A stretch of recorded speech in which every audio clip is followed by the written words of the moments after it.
thank you for joining us here on the Neutral Zone. I am Phil Milani, joined as always by my esteemed colleague, my partner in crime. Really, the best way to describe this person is my everything. It's at Aric DiLalla. Phil, great to be with you this week. It is. Oh, we both got our QZs on. Thanks for having me.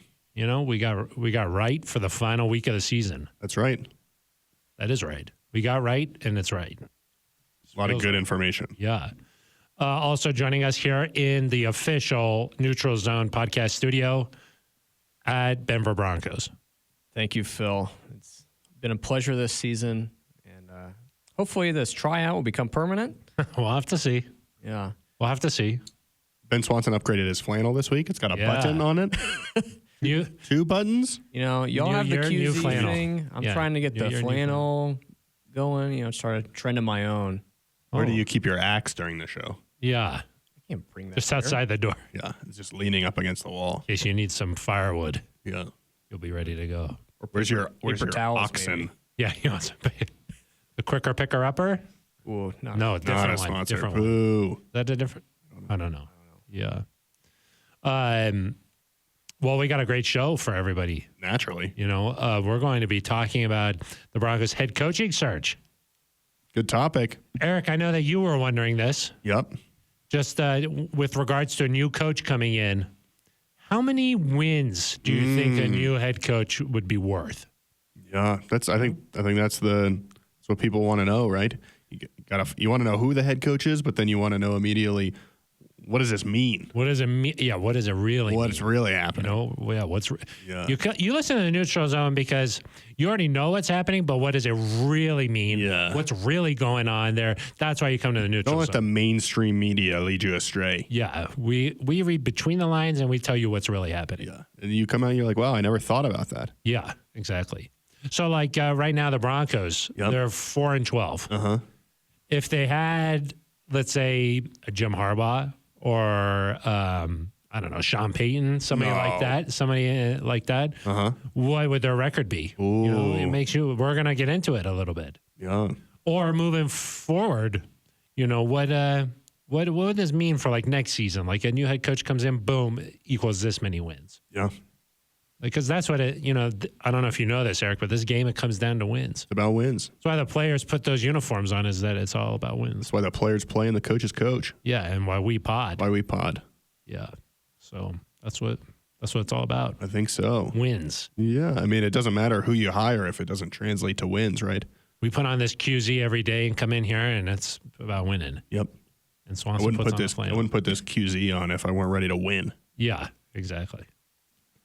So we're going to get into that. And that's going to be, I think, our only topic for We today. are going to get into it. That's what we tend to do that, huh? So get into it. Yeah, exactly. Back and forth. Yeah. And it might get NZ Nation, it might get some thoughts going for them. Oh, some thoughts cooking. Cooking, really. Yeah, it could be intriguing. I think sometimes that's nice. And Aric, if somebody's listening and they had a thought that they wanted to share, how would they do that?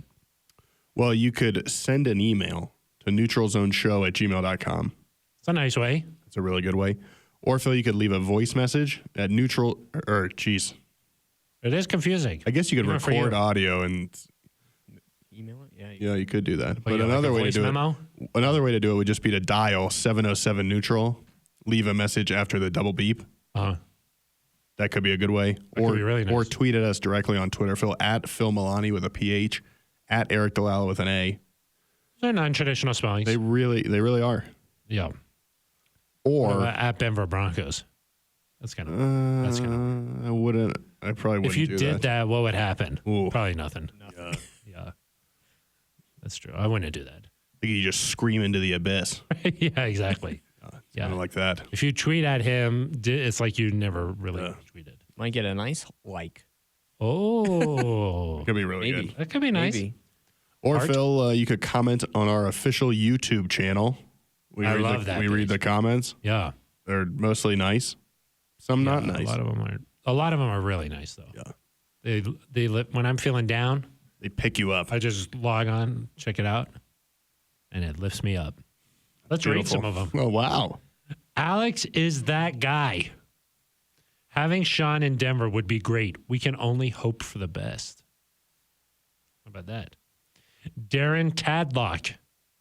Get Aaron Rodgers. Please do not fire Phil for telling the truth. I think that's in reference to something I said last week. I think so. Reference. Redacted. Yeah. Did we not take that out, Swanson? I need a better editor. You're going to get me in trouble. Let's read a couple more here. Go after Harbaugh because you won't have any picks to give up. What do you think? Interesting. That comment from BR11ZZ. I don't know. Jeff Smith. I suspect Aric, A-R-I-K. And Phil, with a PH, thank you very much, Jeff, ate some edibles before filming this one. JK. When Swanson brings in a baked good, you just got to be really careful. Vicky, the one who commented last week and said, I listened from the recording, and we were like, what does that mean? She says that she listened from the recording, and she commented and said, that's because a few days ago, you weren't sure if your podcast was recording. So we made, I think we weren't sure. I think we had some audio errors. Oh. And we were like, I don't know. We don't even know if this is We recording. don't even know what's happening. Vicky let us know. Okay, it is. It was recording. And then who was the problem with the audio? Who was responsible Ben Swanson, for that? I think. Oh, yeah. Was it Ben Swanson? Sure. That's the accountability we're looking for. Yeah, sure. Thank you. Sure. And then the final one is from a John Paul C. Get Sean Payton out of your minds. The Saints won't give him up for anything close to what Denver can afford in draft capital. Oh, Sean. Brutal reality. Yeah. Yeah, check right there from Sean. So, was that from You Sean? think? No, that's John Paul C. Oh, John. John Paul C. Rhymes with Sean. Yeah. I wasn't sure if maybe Sean was, maybe it was Sean himself. Oh, really? It could have been, but it wasn't. Do you think, like, if he was like, please don't try to get me, he would be on The YouTube. YouTube for the Neutral Zone? He's like, as I John am a Paul member C. of NZ Nation, but I can't. Of course he I is. can't come here. It's interesting. Do you remember those days when Nathaniel Hackett came on the show? I do remember that one time, right? I think he was twice. Twice. Once at the Combine and then Combine. once right here in the I official forgot about podcast the studio. combine. Yeah. Forgot about that. So Big get. he was a fan of the show, I think. So, It's true. yeah, that was a long time ago. It wasn't. Many moons. It wasn't a long time ago. Was it just this year? Several moons. So a couple of moons ago. Wow. But the times that they've shifted, the seas, the winds, Sands. everything. Shifting sands. Seas of time. Yeah. Those have shifted. Yeah. Like all of sands that. in an Things, hourglass. things have Yep. shifted for sure. A lot of shifting. Yeah. So now we're here. Thank goodness. Yeah. We're here. I think you always end up where you're supposed to be. That's a good way to put it. Yeah. Yeah. If you're unsure of where you, like, what should I do? You're where you're supposed to be. You're where you're supposed to be. Don't worry about anything. Let's get into our first topic here and our only topic, Eric. Does that make it the most important? That is the most important topic for this week at this point in time. We're talking about a new head coach coming to your Denver Broncos. Yeah. That results in blank amount more wins. Blank amount. So if I put a number in there, just if I said You put a nice number Yeah, in yeah. there and then, yeah. so that results in one amount more wins. That's what. That's essentially what you just said. More games. Sorry, more wins. Just blank more You don't wins. need. Yeah, you Blank don't need. more You wins. don't need Sorry. a amount in there. Sorry. That was a nice little exercise. What if we did something where, like, I said a sentence and you remove the words? That's like a listening exercise for Yeah. you and for me a talking exercise. Just your favorite. Yeah, I'm like, gosh, how many words do I have to remove before this makes sense? Almost all of them. Almost all of it. Yeah. So blank more wins for the Broncos. I think I think 5. What? I think a. Really? I think a. 5 more wins. Yeah. So the Broncos have 4. Yes. If you and then you Are we think talking, add in 5, and then that's going to mean 9. Wow. That means playoffs. Correct. I think that a new head coach, if you pick the right guy, it is reasonable in my mind to expect that just the addition of a new head coach and the staff that they bring in and the way they emphasize fundamentals and discipline and accountability, that can be worth 4 or 5 wins right there and be enough to take it. Even if nothing else changed, even with some of these injuries, even with some of the quarterback play that's been below what we expected, I think it's enough that right now you would be, and obviously there's one game left here, Phil, so maybe the Well, it maybe could the be fifth. 10. You could be 10. No. Maybe this week includes the 5. Oh, got it. But I think you would be right in the mix as one of those teams with the Patriots, the Dolphins, the Steelers that has a chance to still make the playoffs. Well, let's get into it a little bit here because I think that there's 2 ways you can look at it. Yeah. We could go back this season and be like, okay, if the coaching were a little bit different, cool. If the coaching was cool, then that would result in a Broncos win. Yeah. We can do it that way. And then we could also talk about this projecting forward. Sure. That with this team, like what would a coach be able to do that would lead to some wins? Of course. So let's go back. I think that we would all agree that if Nathaniel Hackett had made a different choice, the likelihood of winning that game in Seattle would have gone up. Yeah, I think so. And I also think that, listen, when we talk about this, there's going to be in-game decisions like, do you kick a field goal? Do you go for it? But I also think there are kind of more overarching things in terms of like playing in the preseason. Yeah, that's an example. Playing the preseason, being ready to go, being disciplined, making sure that the offense, everybody's on the same page so that you don't have a guy on the offensive line who doesn't know what's happening on a play and your running back gets blasted for a goal line fumble. Yep. Those things, I think, all have to factor into it. It's not just, hey, did this guy call a timeout at the right moment or did this guy decide to go for it at the right moment? It's about, hey, is there a larger sense of we're going to do things the right way, we're going to play mistake-free football. And so when you look at both the decision and kind of that overarching thing, I do think Seattle is a game that you could have flipped. I mean, one of the things that we talked a lot about all preseason was the way that they handled the offensive line. Yep. They had the approach of, look, there's going to be injuries throughout the season, so we want to shuffle and rotate these guys around all preseason, all through training camp, and just sort of have everybody be able to do a lot of different things. In my opinion, it's better to get your 5 best guys and have them gel. So they took a different approach to it, and there were a lot of injuries this year, but it always felt like a new guy was playing next to a new guy, and the chemistry was never there. So that led to a lot of issues, if you ask me. Yeah, no, I agree. I will say that, like in defense, Billy Turner was not ready to go, and so He was not ready. you couldn't have had him there even if you wanted to. And so Yeah. there were times in the offseason where Ben Braden had to play right tackle because he was the only guy that was available to play right tackle. Who is that? Ben Braden, he was signed Of course. in free agency. Of course. He did not make the 53, Of course. of course. So that Seahawks game, I think that maybe if there was just a different approach through the offseason and then maybe a couple of things in game, you think the Broncos, like if Jim Harbaugh was the head coach for that game, Sean just a Payton, complete hypothetical, Frank Dan Reich, Quinn. you think maybe that's a win? I think a veteran coach would have had you ready to play a little bit more. And, Nathaniel Hackett talked after the game of, we were still figuring out how to play on the road. It was loud there. We had some communication issues. I think those are things that like a new staff dealt with that an experienced coach would not have the same issues with. Yeah. That's a good point there, Eric. And I mean, the Broncos even agreed because the next week they had some more issues against the Texans. They were able to win that game, but then they were like, we need to bring in Jerry Rosberg. Yep. So I think what we're saying here is a little bit, I think it's fair. I think it's fair. Yeah. So then the Broncos go on and win 2 games there. And I just want to be clear, it's going to seem like we're being very critical of the previous staff, but We are. It's not going to be. Well, this is being critical. It is being critical, but it would have been okay to have these early growing pains if it turned around.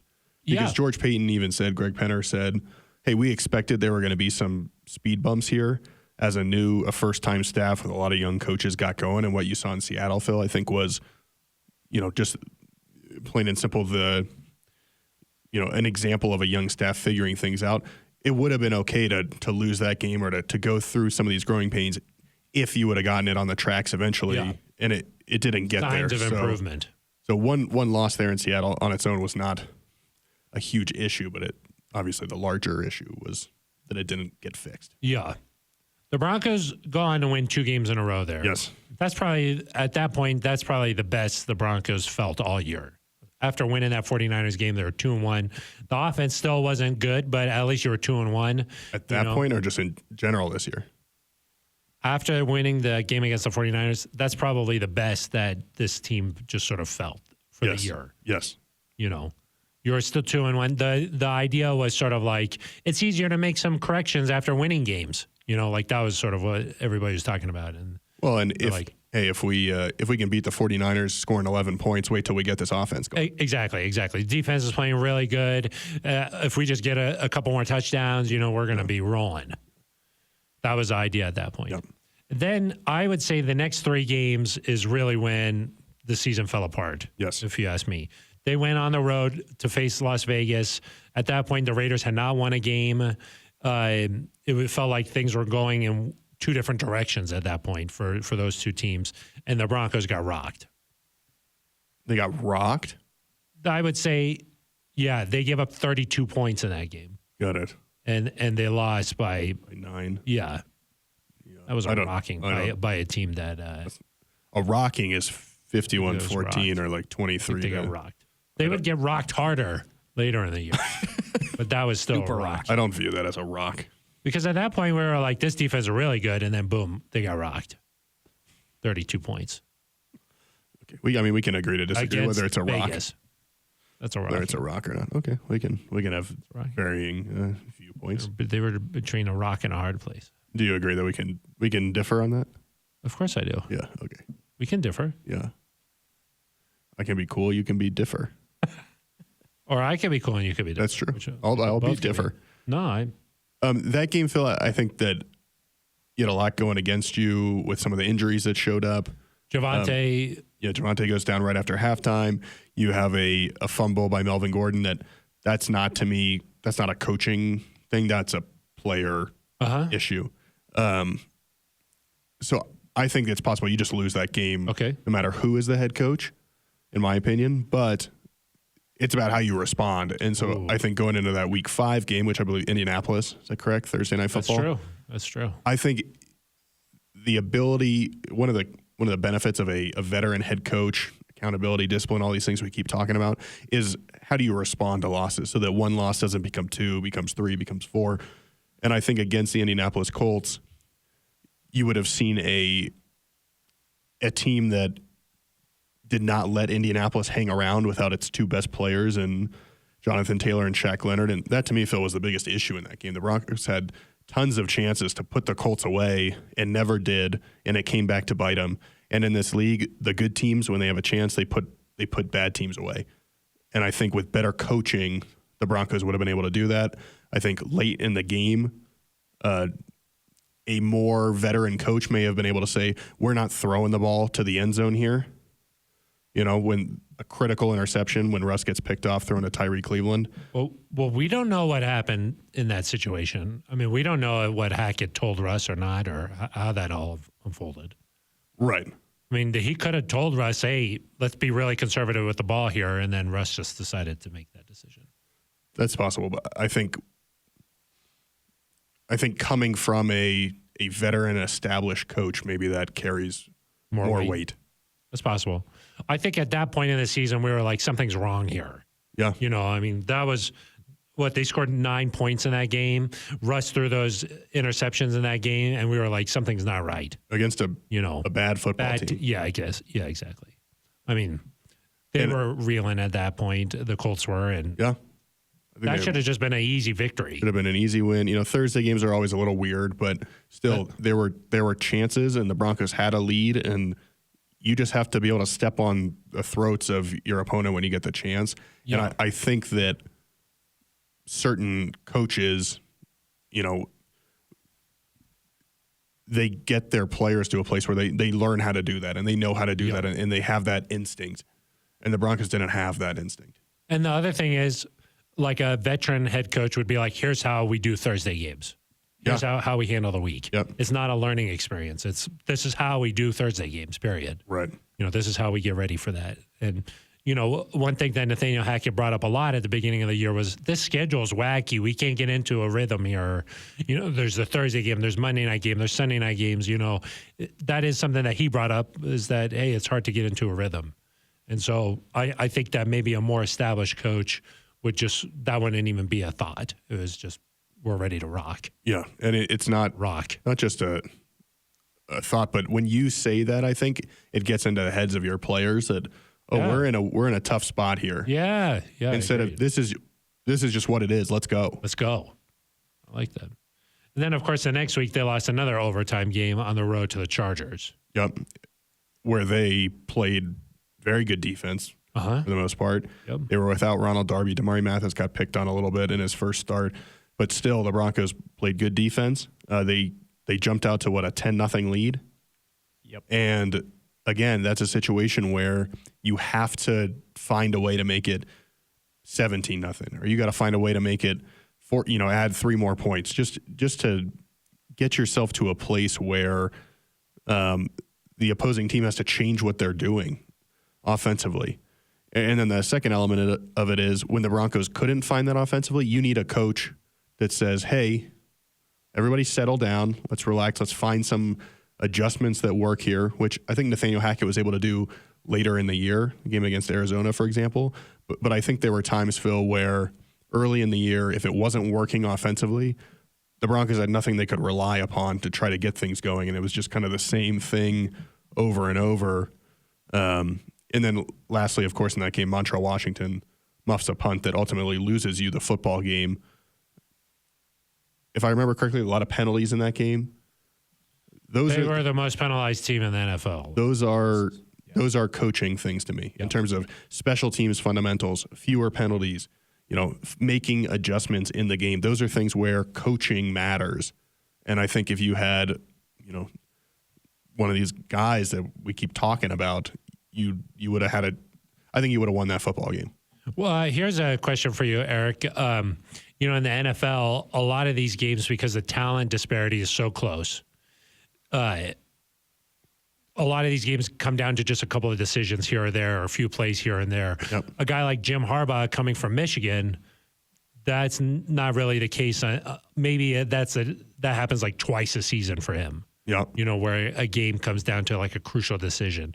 Any hesitation there? Just that most of the time Michigan's just lining up and beating teams. No, he's done it in the NFL before. He's got one of the highest winning percentages in the NFL. Obviously a short stint, 4 years, but he's made those decisions before. And even though that was, almost a decade ago now, I don't think that goes away.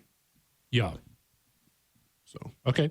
So at this point, the Broncos after that chart, the same thing with Peyton or Frank Reich or Dan Quinn. I think that you trust that those guys, and Dan Quinn, I think one of the criticisms against him would be he wasn't always the best at in-game decision making, but I think you probably learned from your experience as a head coach, and you have a wealth of knowledge to bank on. Yeah. I mean, there's going to be criticism of any coach, yes. If you really just comb through everything. I mean, even when Andy Reid went to Kansas City, people are like, oh, he doesn't know how to really manage the clock at the end of games. But now he's won a Super Bowl. And it would be nice to have Andy Reid. Be nice. So at this point, the Broncos are 2-4 after that Chargers game.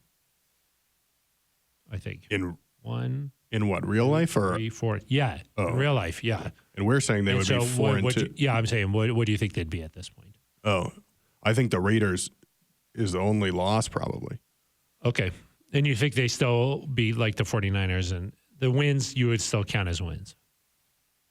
Everything being the same, I guess if you replayed that 49ers game a bunch of times, it's probably unlikely that works out the way it did. Some late turnovers. Yeah. Worked out in the Broncos' favor. So maybe you're 4-2. Okay. Yeah. Because I think that Chargers game, even with good coaching, is probably just still a toss-up in terms of you're playing on the road, you're playing a divisional opponent. Yeah. So, yeah, I would say a 2-game swing there.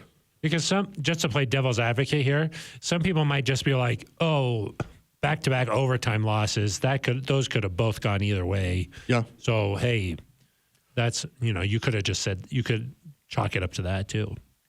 Absolutely. But I do think there's a difference between like the Broncos lost in overtime to the Colts. So you could say, oh, that could go either way. Broncos should have never been in overtime against the Colts. It should have never been close. And so that became a coin flip game because of the Broncos' ineptitude, not because it was a random game. Yeah. So then the Jets came to town and the Broncos lost that one. And I think at that point we were like, this is bad. Yeah. That's this is not good. Good analysis. Yeah. This bad. Yeah. 2-5 bad. That And was with Rippon, right? Yes. Yep. But I also think that these were bad teams the Broncos were playing and they were still 2-5. Yeah. I do think at that point, that would have been an interesting one, that Jets game, because obviously you're playing with your backup quarterback. I think Nathaniel Hackett got a lot out of Rippon later in the year. I don't think Rippon played particularly badly against a really good Jets defense. I think that one is just... There wasn't a coaching thing in that one. Yeah. No. I think that's more just like, hey, you got unlucky here. I think if Russell Wilson's in that game, the Broncos win that football game. And just kind of a bummer, a bad break that you lost and that you got to play with Brett there. Not that, he did his best, obviously, but that was just like a defensive battle, right? Yeah. And the Broncos had one error on filling a gap early in the game, and that was the difference. Brees Hall. Yeah. Then I think they actually handled the London stuff really well. Seemed like Nathaniel Hackett did a nice job. They spent the whole week there. There were a lot of distractions, but then they were able to get together and beat what turned out to be a pretty good Jaguars team. Yeah, and they showed some resilience there. They were down, I think, 10-0, and it could have been 17-0, and Justin Simmons makes a nice play in the end zone. Yep. After the Broncos take the lead, the Jaguars come back and retake it, and the Broncos are able to respond. So I thought some good, resilient moments there. I still do think there were special teams errors in that game that kind of had you scratching your head. There were times when, again, I thought, hey, can the offense just find a way to put some distance between them and another team? But, yeah, I think overall a nice coaching job to manage that week, something very different. So what they got to the Broncos got to the bye at 3-5. 3-5. And I think we're saying that maybe 5-3. So we're saying 2 wins at this point. More. Yeah, it's 2 or 3, I think, depending on what you do with that Niners game, if you say that's the same or not. Then an overtime loss to the Raiders at home. You skipped one, I think. Oh, the Titans. Sorry. They lost to the Titans. Yeah. I think the Broncos win that football game with better coaching. The Titans. I do. Yeah. Yeah, the Titans were not. Titans did not end up being a great team. Obviously, they were a little healthier at that point. They could still make the playoffs. They can. As we're recording this, but. Yes. They were not the number 1 overall seed type of Titans. No. And again, the Broncos, I think, 10-0, right? Yeah. They jumped out to a lead in that one. And it just couldn't put a team away. And I think that there's a toughness that Mike Vrabel's team has that I really respect in terms of how they battle and how they stay in games. And I think the Broncos would benefit from that sort of toughness. And I think this is a type of football game that you're able to grind out. And there was a thought that maybe after the win in London, that would be a turning point in the season. But they were not able to build off of that. And I would say that really good coaches tend to win after the bye. Yep. So those are things that good coaches do. So then they came back home and lost to the Raiders in overtime. And another overtime game they lost. And I think the Broncos win that football game with, again, you have a lead. A lot of these games, Phil, you're looking back and you're like, gosh, they had a lead. They had a chance to just make this so it wasn't a 1-score game. It wasn't something that you're sweating out at the end, and they couldn't do it. And I think that coaching matters there. So I think another one there. Yeah. And that was the game that they had a couple field goals in the fourth quarter, and then the Raiders drove down the field with no time left, really, and were able to win that one. So, and then they laid an egg and got rocked in Carolina. Yeah, gosh. That was a rocking, huh? That was a rocking. I agree with that. That was a rocking. Yeah, I mean, you're just talking about like completely different seasons now, where if you're 7-4 or whatever instead Yeah, of at this point it's really hard. 3-8, it's like, okay, well, I'd expect the Broncos would be Rolling. up to play the Panthers on the road, you know. Yep. And so that's where success breeds more success. And so I think it's possible that you find a way to win there. And, you know, maybe not all these, you're not going to win every game, and not every game's going to be pretty. And there's going to be ones from time to time that you drop that you should not drop. But I think the goal has to be that more often than not, you're taking care of business when you're supposed to, and then you're splitting the games that are these toss-up games. Mm-hmm. And when you look at the schedule, I think there's a lot of games that the Broncos should have just taking care of business in. And if you're rolling, the Panthers is probably one of those games. Then I don't know if we have to go into each one of these, but Yeah. then they lost to the Ravens against their third-string quarterback. Yep, should have been a win. That was the second Huntley. Yeah, that was the game that Lamar got hurt in. Yep. And then they lost to the Chiefs in a close game at home. Then they went on. Then they stayed at home and beat Arizona.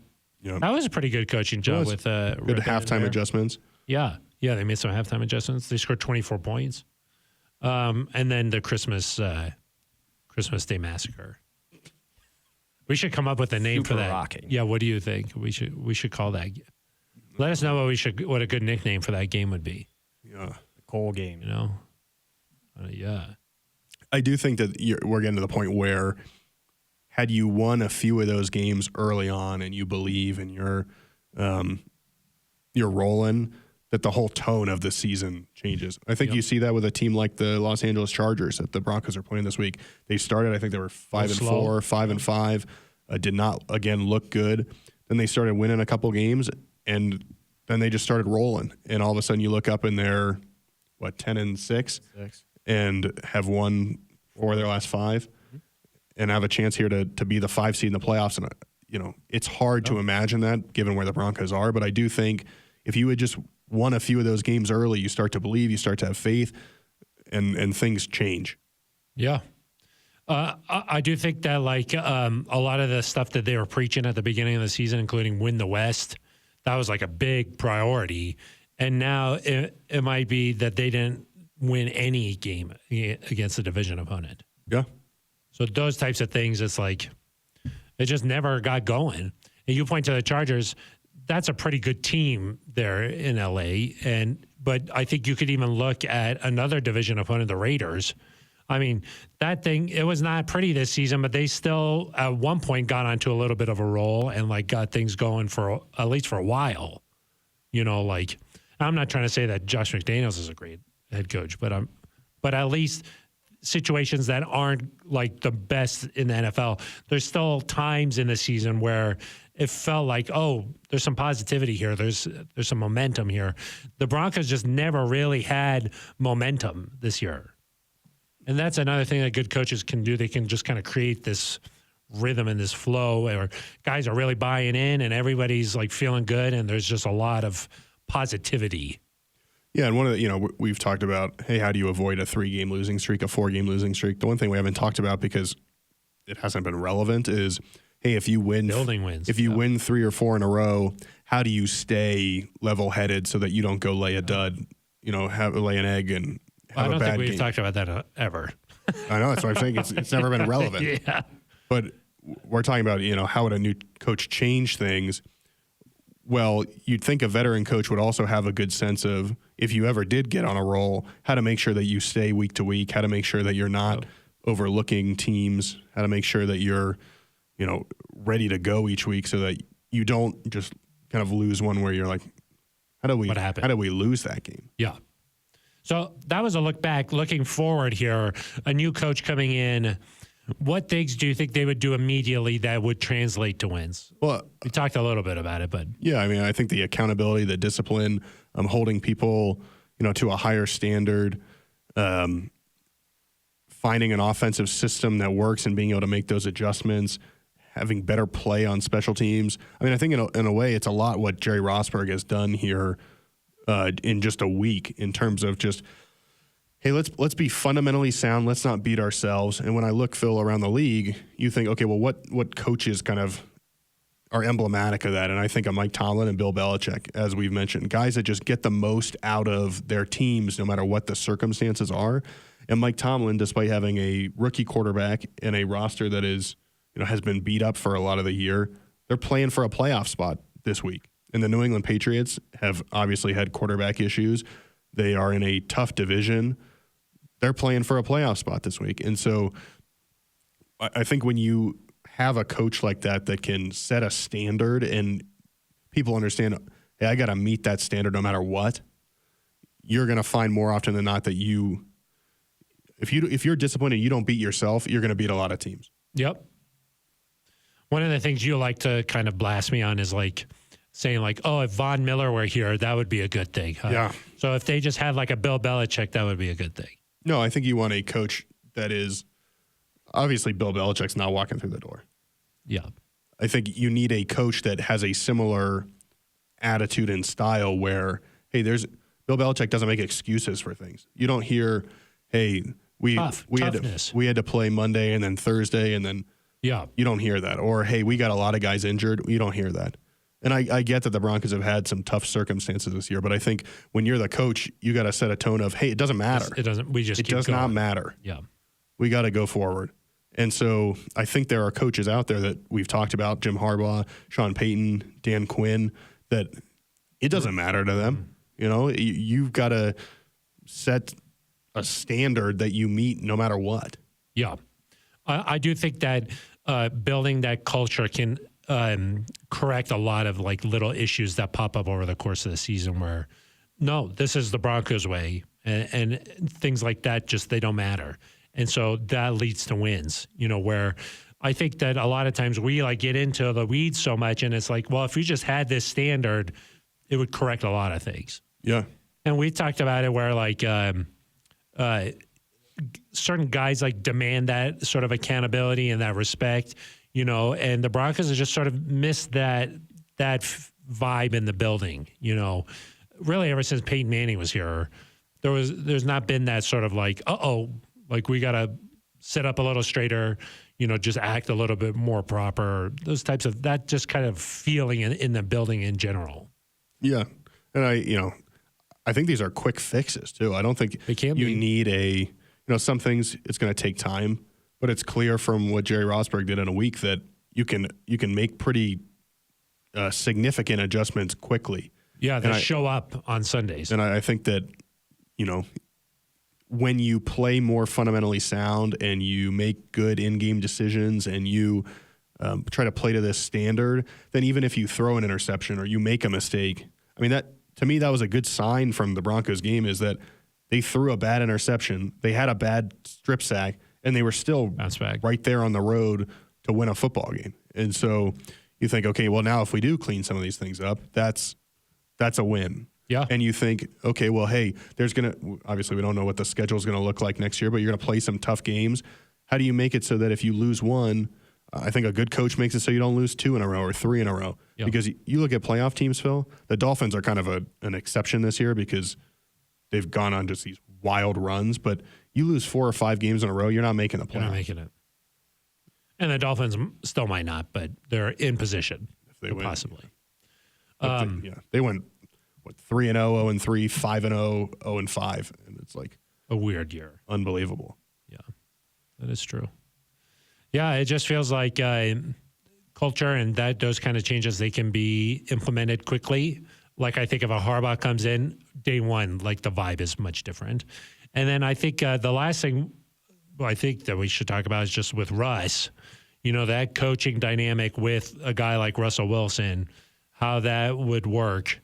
How do you think somebody, I guess there's probably a culture that Russ wants to have in Denver and build here that didn't ever come to fruition really this year.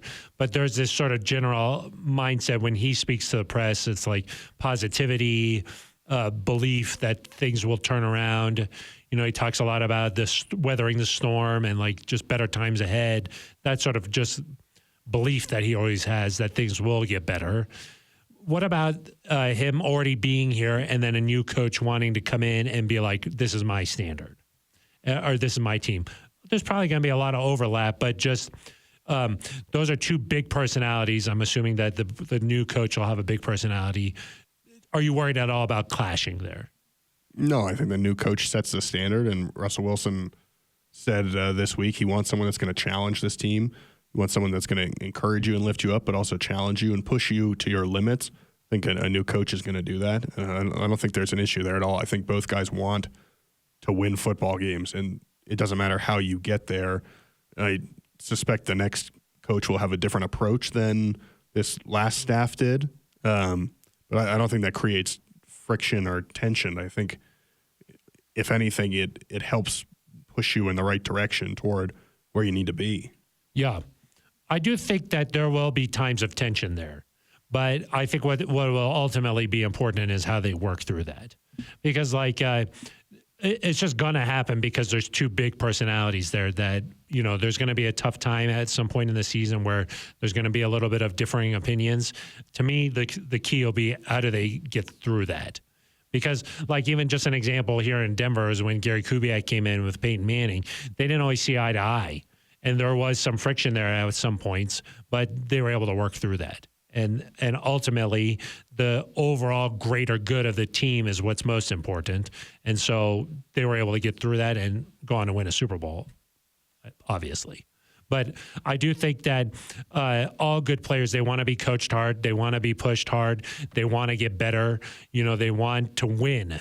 And so I think what Russ said Wednesday was really good. Just, hey, we want a guy who's going to come in here and win and motivate us and push us. But I do think ultimately there will be a point in the season where there is some clashing there. And the team will just have to work through that and get past that. And when they come out of that, they'll be better for it, Yeah, no, I think that makes sense. But to me, that coach and the relationship that he has with Russell Wilson, that's going to be really, really important. That is going to determine a lot from my perspective. Are they the kind of things where they're like butting heads immediately? Are they having some power dynamics there? Or is Russ just saying, look, you're the head coach, whatever you say goes? I'm just interested to see how that all unfolds. Yeah, I think those are always questions when you change a coach, and it's not just about the head coach. You got to assemble a good staff, and I would think the Broncos would try to bring in more experienced people at some positions than they had this past year. And all those things are questions. It's not just about who do you put in the head chair. There's a lot of things that go on around that too. Would you, if you were like a Sean Payton or if you're a Jim Harbaugh, would you try to go out and find some people who have had success with Russ before? Yeah, I think that makes sense. And maybe you can get away with if it's the same style of offense and you look back and you see,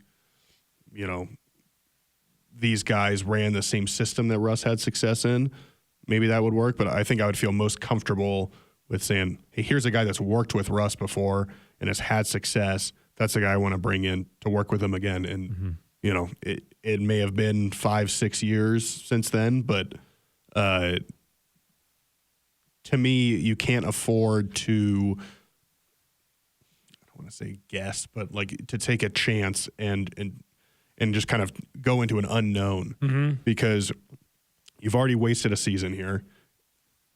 That's the only way you can put it. You've wasted this year. Yes. And you've got to make a decision.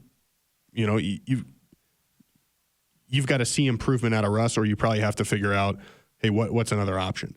And so I would want somebody that knows how to get the most out of Russ. And has done it. And has a track record. And that's the same reason I think people want an experienced head coach is you don't want a guy who could potentially take you there. You want a guy who's been to a Super Bowl. You want a guy who's been to the playoffs. Yeah. And so the same thing with an offensive coordinator. I want somebody that has worked with Russell before, or at least runs that same system, so that this is going to work.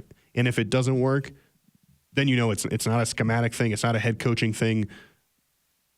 You know what it is. It's just for whatever reason Russ is not able to play at that level. Would you do that even if you're a Sean Payton? Well, I think it's a little bit different with him just because, he's so – and Harbaugh's involved with the offense as well, obviously former quarterback. I wonder if Sean Payton would say, hey, let's try to see if we can do things the way we did with Drew in New Orleans. But again, I would probably still lean towards somebody that Russ has worked with, because Russ is not Drew Brees and Russ is not Aaron Rodgers. Russ is his own guy, and so I think you need to figure out what works well for him and do that. And I would imagine whatever coach, all the coaches that interview here, I'm sure are going to have to present, here's what I'm going to do to help get the most out of Russell Wilson. Yeah. And then obviously you come in and you make that decision, but I just think after what we saw this last year, where you took a lot of risks and you kind of ventured into the unknown, I would play it safe in some ways. And that doesn't mean you can get a big name and still be playing it safe, because you know that this person has experience and has experienced success. Yeah, I much like how they're going to get the most out of Russ, I think they would also present, here's what my staff would look like.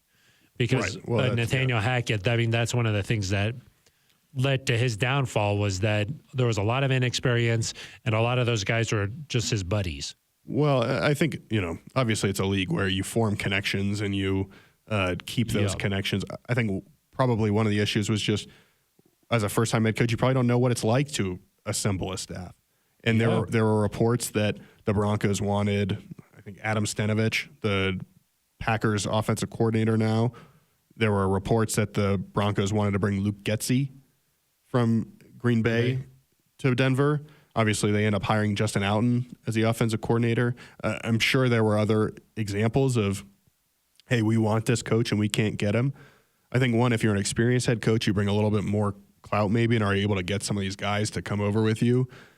And also, if you're a Jim Harbaugh or a Sean Payton or a Dan Quinn or a Frank Reich, and hey, I don't want to call plays, you can make that decision before you begin the year, and then say, okay, well, if I want this OC from Green Bay who's not calling plays right now, I can take him because he can come here and call plays. Yeah. Whereas what Nathaniel Hackett did was say, I'm going to call the plays, and so then it's hard to attract an offensive coordinator because a bunch of those guys can just get blocked. Yep. And so, again, with experience comes knowledge of how do you put a staff together? How do you – I mean, it's kind of wild to think about because we haven't had this here, but, say Ejiro Evero comes back as a defensive coordinator, and obviously he's being considered also for the head coaching job. But say he comes back as a defensive coordinator, the Broncos have a great season, and Ejiro gets hired away to be a head coach somewhere. An experienced head coach, I think, is going to be more capable of how do you fill that void at defensive coordinator without – missing a beat or without taking a step back. Better connected, yeah. And we should mention Harbaugh's longtime OC, Greg Roman, is the Ravens OC right now. So there would be maybe some questions on what he would do there at that position. Yeah. Like if he were to come in, who the guy he worked with all throughout his time with the 49ers is not available. You're right. So, I mean, that's just a question, right? Is the guy that he's working with? I don't know his contract status. Yeah, I don't know what Greg Roman's contract is with the Ravens, but so it's possible he's available. Yeah, I just don't know what that looks like. That's true. But he is with the Ravens right now. I could say that. That is true. He is currently with the Ravens. That's true. That's true. Yeah. It has nothing to do with next year, but it's currently true. But what I'm saying is true. Yeah. So makes you think. Right. So anyway, I would just want to hear what their plans are with the staff, because of course there's been a lot of reports about Sean Payton wanting to bring Vic Fangio as a defensive coordinator. That would be interesting to see how they handle that here. Well, but I mean, both those, Sean Payton and, I mean, obviously Vic was Jim Harbaugh's defensive coordinator. Yeah. And so both those guys, I would think, would have connections.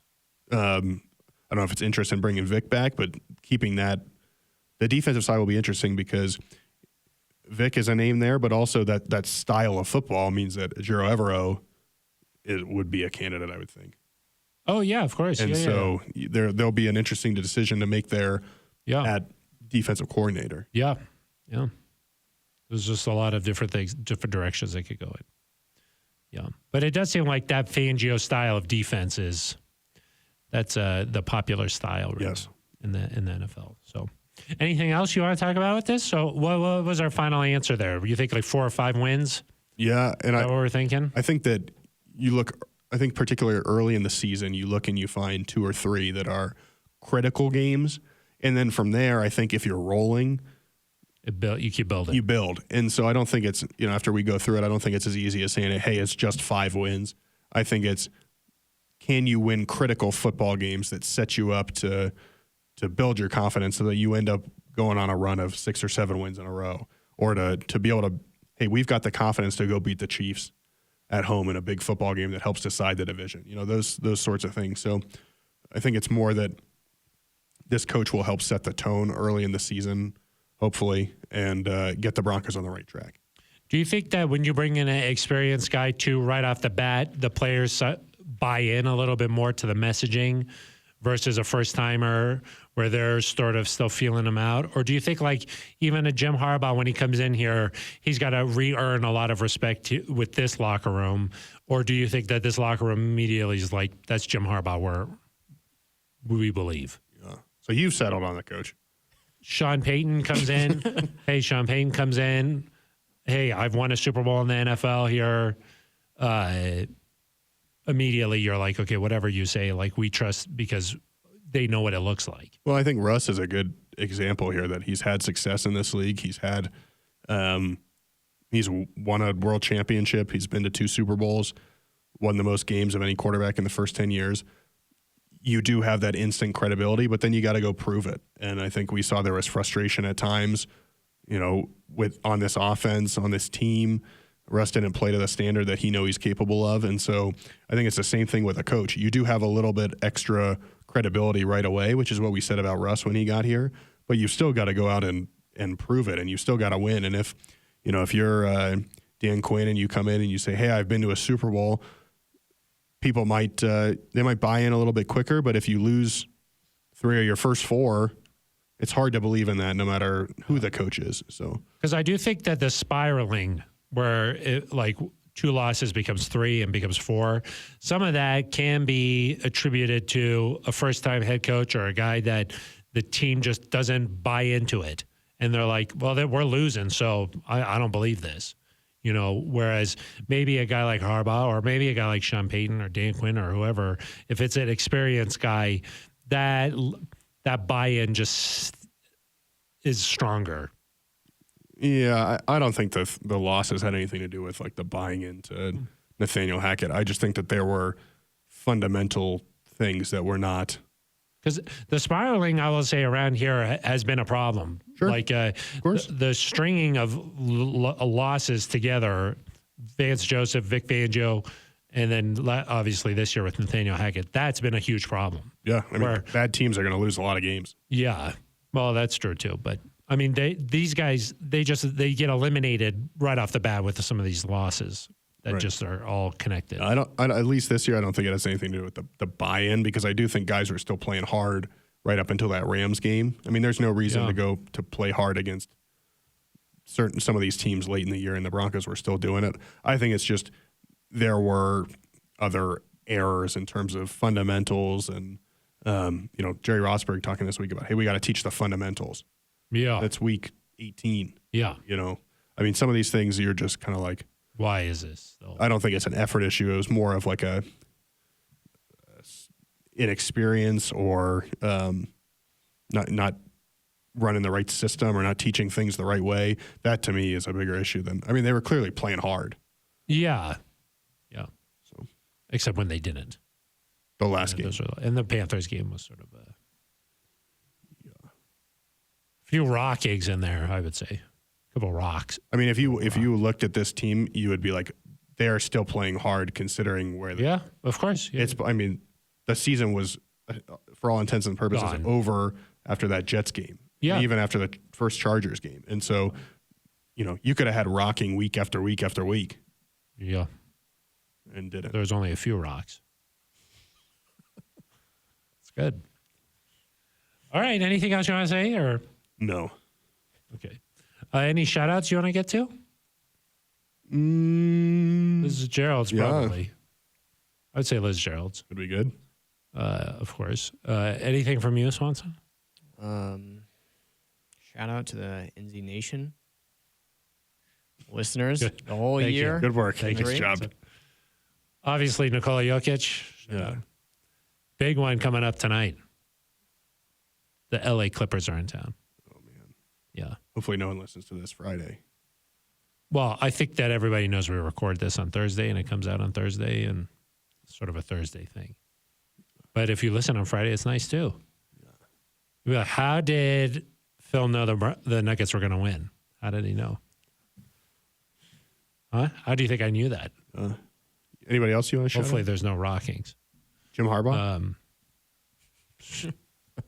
What a season there in Michigan. Yeah.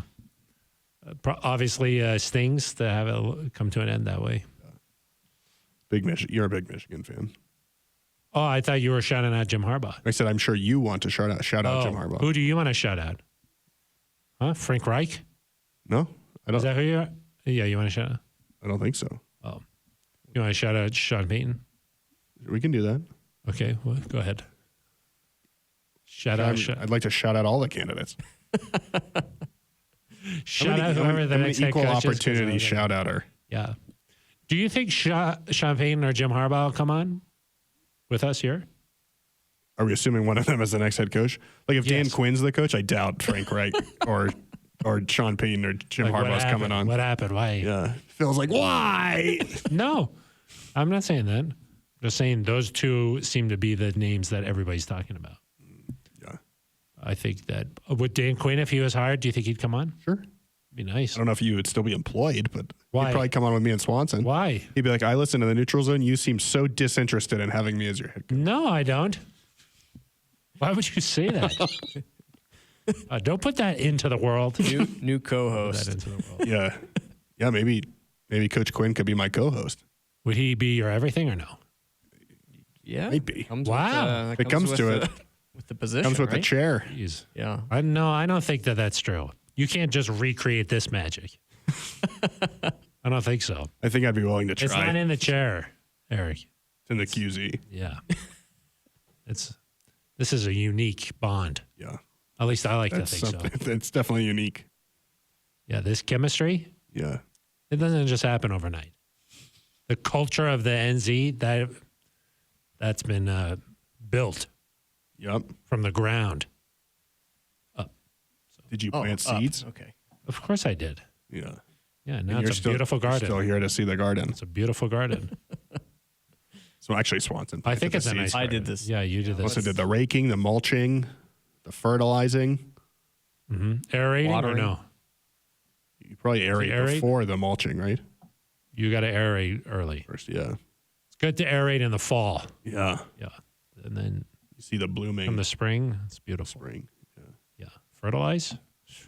Beautiful. Really nice. We could get Brooks on here talking about seeds.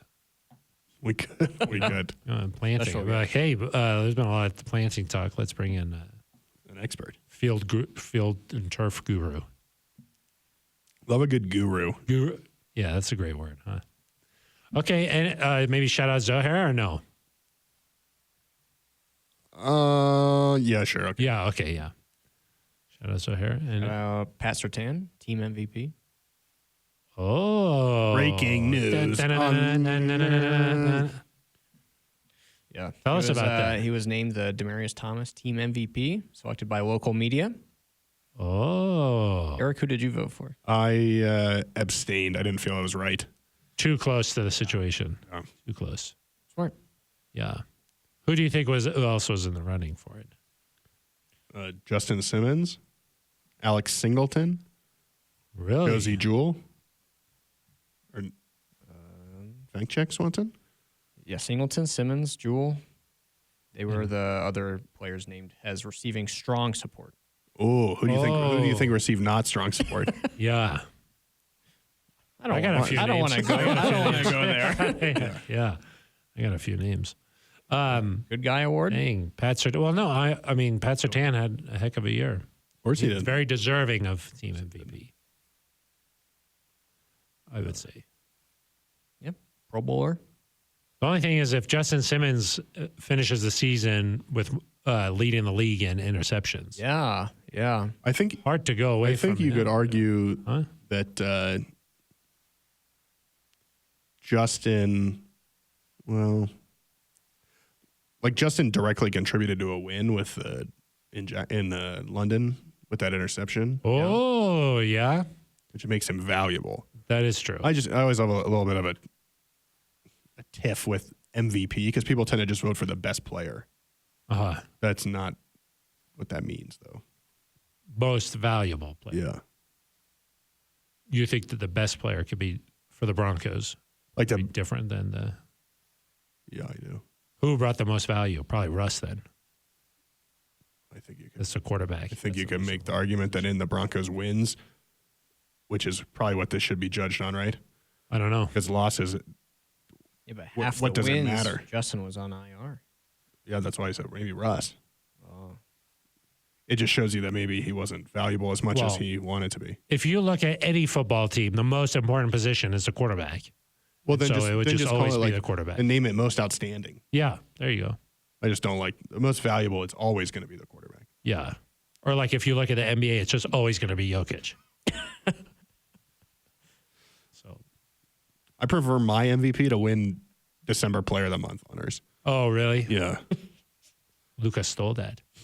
He stole it. Okay, well, that's a nice one. And then what about the good guy? Who's the goodest guy on the team? Dalton Reisner. Oh. Yep. Also considered. Walter Payton Man of the Year nominee Yes. and also goodest guy. Well, good guy is about who talks to the media well. Yeah. Best Good guy. exemplifies Darren Williams' enthusiasm, cooperation, and honesty while dealing with members of the press. Dealing with. That is the Darren Williams Good Guy Award mission. Is it fair to say Dalton made a late push for the award? Yeah. That was nice. What? You made a late I push. was just thinking of Yeah. another joke I Yeah. heard earlier today. Yeah. I'm trying to think of another push joke. Yeah. I better not to. No, yeah. No, Yeah. Dalton Best. has been Would you like if I was just like Dalton Reiser, he's a good guy. What would your response be after that? he just won. Of course he is. Yeah. That's what I would say. Literally, good guy. Good guy. Dalton has been Good readily guy. available in the locker room after some of these losses, and it's hard to talk and give honest commentary after those. So I think that's what earned him these votes, and it's deserved. And you voted for him? Again, I abstained. Too close. Too close. Yeah. You don't want that coming out. Then there's like locker room. Oh, Yeah. they're Like, like, I hey, wanted didn't Eric vote for to- me. Eric doesn't think I'm a good guy. Then Yeah. they have to give Eric presents and Yeah.